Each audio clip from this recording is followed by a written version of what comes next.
Мирен празничен викенд во клиниката за токсикологија. По 7-неделниот пост не е евидентиран ниту еден прејаден пациент, додека за интоксикација од алкохол биле извршени 8 интервенции, што како што велат од клиниката е значително помал број во споредба со минатите години. Сепак оттаму апелираат жетта да се гасне со вода, наместо со прекумерни количини на алкохол.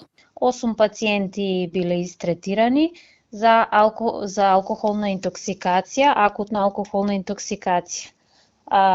Хоспитализирани пациенти нема и во главно е намален бројот во однос на другите години. Жетта некогаш место да се угасне со вода, се угаснува со алкохол, што сепак симптомите побрзо ќе настапат на интоксицираност. И во итната медицинска помош најчести биле повиците поврзани со алкохолна интоксикација.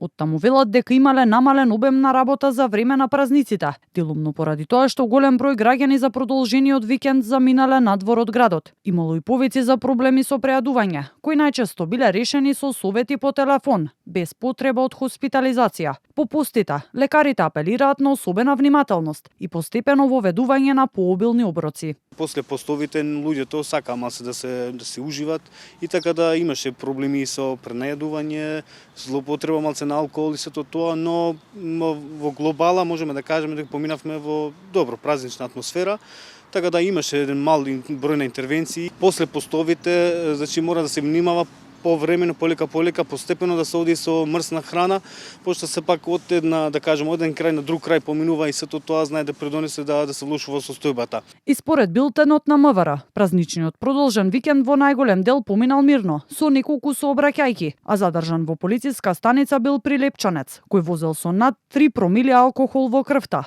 Извршени биле и контроли во угостителски објекти, казина и ноќни клубови, со цел спречување точење алкохол на малолетници и откривање на наркотични средства. На територија на секторот за внатрешни работи Скопје извршени се контроли во 11 угостителски објекти, 6 казина и 2 ноќни клуба.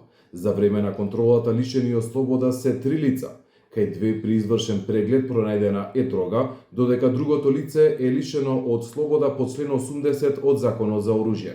Вообичаен број на интервенции имало и на инфективната клиника, каде до овој момент нема пријави за затруени од храна.